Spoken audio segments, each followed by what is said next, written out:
What do we want? Living wage! We're not earning the living wage in London. It's a difficult way to work. Their business model has exploited a loophole, but it now means there's something missing for their workers that people in other industries do have.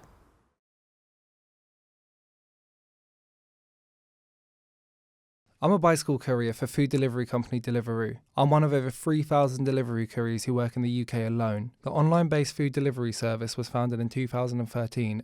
Along with companies like Uber and City Sprint, Deliveroo is part of the gig economy, where workers have temporary flexible jobs rather than traditional full-time employment. As a student, I wanted to earn extra money while studying, and Deliveroo markets itself as easy, flexible work for the employee. And I just got my first order.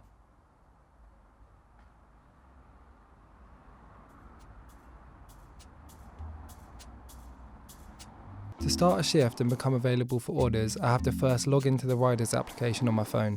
When I receive an order through the app, I have to cycle to whichever restaurant the order was for. Once I've confirmed that I've picked up the food, the app then tells me where to cycle to give the food to the customer. No problem. Different cities have different pay schemes, but the one I'm on is a fixed rate of £6 per hour and an extra £1 for every delivery that I do. So on today's 5-hour shift, I did 2 deliveries. It's £1 a delivery and £6 an hour, which makes £32 for the whole 5 hours. That's over £1 less than minimum wage per hour. For me, it's not too much of a problem because I'm a student. This isn't my only income, but I would like to see it from someone else's perspective. There's a reason why the government put minimum wage in place.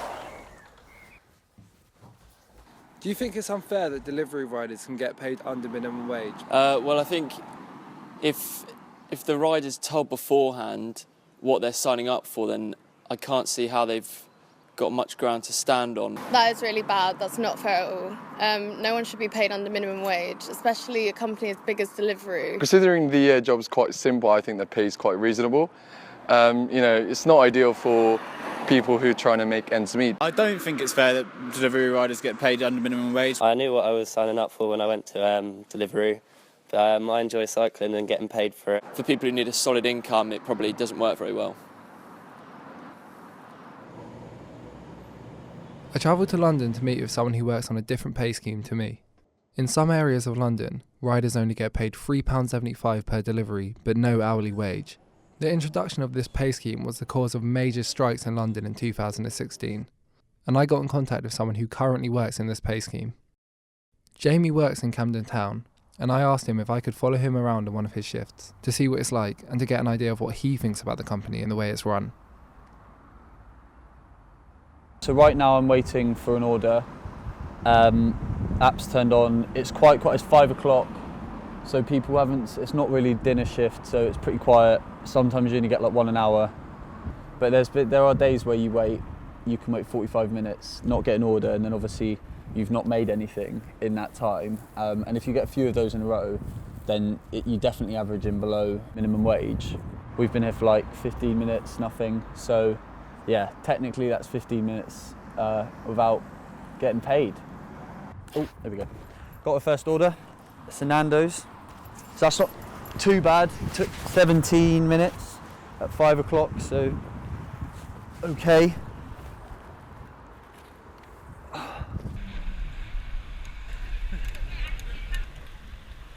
Just finished about 4 hours, got 8 orders, so that comes in just over minimum wage, which is not bad today. Obviously sometimes it can go longer without any orders. So like the reason that what we were just talking about can happen where it comes in at under minimum wage is obviously because the contracts clearly state you're self-employed. We've signed that, so we are technically self-employed, but then obviously a lot of the freedoms that self-employed people have about how they do their business, who they do their business with, we don't have. If I was self-employed and it was the same restaurant every time, making me earn much less money than somewhere else, that would be a client of mine because I'd be self-employed and I could stop using that. But obviously Deliveroo doesn't let you discriminate like that. We can't wear what we want. It's not what self-employment looks like for other workers. They are missing out completely on pension, sick pay, maternity, paternity leave. And then that raises the question, where's the responsibility on those companies to sort of fill that gap because their business model has exploited a loophole, but it now means there's something missing for their workers that people in other industries do have. It was shocking to hear some of the thoughts that Jamie had about working at Deliveroo and how he thinks our self-employed status is unfairly affecting our rights as workers.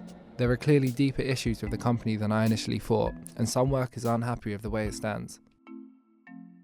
I wanted to find out what actions people are taking to address these issues, so I went to a courier meeting at the Independent Workers Union of Great Britain. The IWGB are working with Deliveroo riders to get union recognition through a collective bargaining agreement. I couldn't film in the meeting because of the sensitivity of the subject, but the discussions were about ways in which Deliveroo riders can fight back and prevent the unfair treatment of employees. They also talked about an upcoming court tribunal that will determine the worker status of Deliveroo riders. At the meeting, I met with McGowan, a member of the Couriers and Logistics branch of the Independent Workers Union. So the work that we're doing is mainly based on the fact that workers such as delivery workers are on bogus self-employment contracts. As independent contracts, you have no employment rights. We completely reject this idea of that these 15,000 delivery workers are self-employed independent contractors. What do we want? Living wage. When do we want it? Now. We're not earning the living wage in London. Yeah, it's a difficult way to work, and they're obviously doing it because they're getting away with it.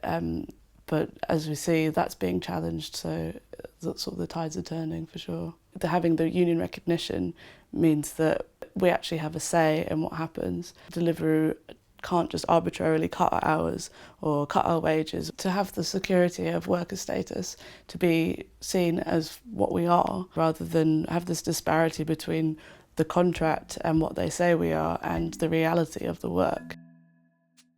It's reassuring to see that an organisation like the IWGB is supporting Deliveroo riders.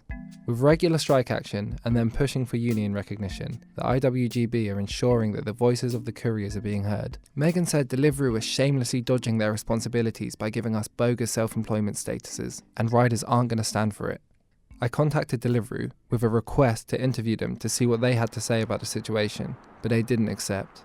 So to get a better understanding of our contracts and how they're able to prevent us from getting basic workers' rights, I met with a solicitor whose areas of expertise include employment status.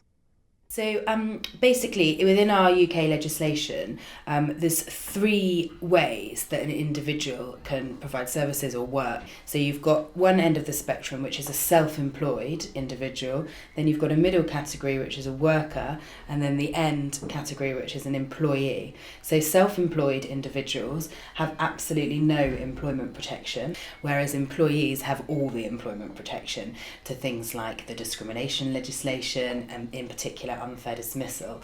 We can have a contract that says one thing, but if there's, for example, a tax investigation or the individual asserts that actually they have employment rights, it's then ultimately for the tribunal or the revenue to decide what is the reality of the relationship. I think the clause 2.2 and 2.3 is an interesting one, because in your self-employed agreement, often a company will include an indemnity, so that means that you'd have to pay them in the situation that the employee is going to try to argue that they were employed, and there's always a risk that there'll be a finding that they were employed, okay? So the company puts in the contract a clause that says you are prevented from going to the employment tribunal. That clause is likely to not be enforceable and to be void. So basically, I mean, obviously there's benefits to having self-employed individuals over employed individuals. The fact that the individuals don't obtain employment rights, so it makes it a lot easier to get rid of your workforce. You don't have the risks associated with, say, discrimination claims. The main downside to having self-employed workers for companies is that you don't have the control over them. So you don't have the same control in respect of things like where they are, what hours they want to work. And that's what I would say about the contract that you have. They seek to try to control when you are available and that you will regularly be available, whereas the very essence of a self-employed or a worker contract is that it's up to the individual if they're available or not. I've learned a lot about Deliveroo and the way they run their company, and something doesn't seem quite right about their business model. I'm surprised about just how many workers are unhappy with their conditions at Deliveroo, and all of these problems stem from our status as self-employed workers. Because of this, we don't get basic employment rights, despite us having to do things like wearing their branded clothing and even doing hours that they allocate to us. They've taken advantage of a grey area to get around laws that have been specifically put in place to prevent the exploitation of workers, and that doesn't seem ethical. The tensions between riders and Deliveroo are rising, and with the union pushing for a court tribunal, a change in the law seems imminent.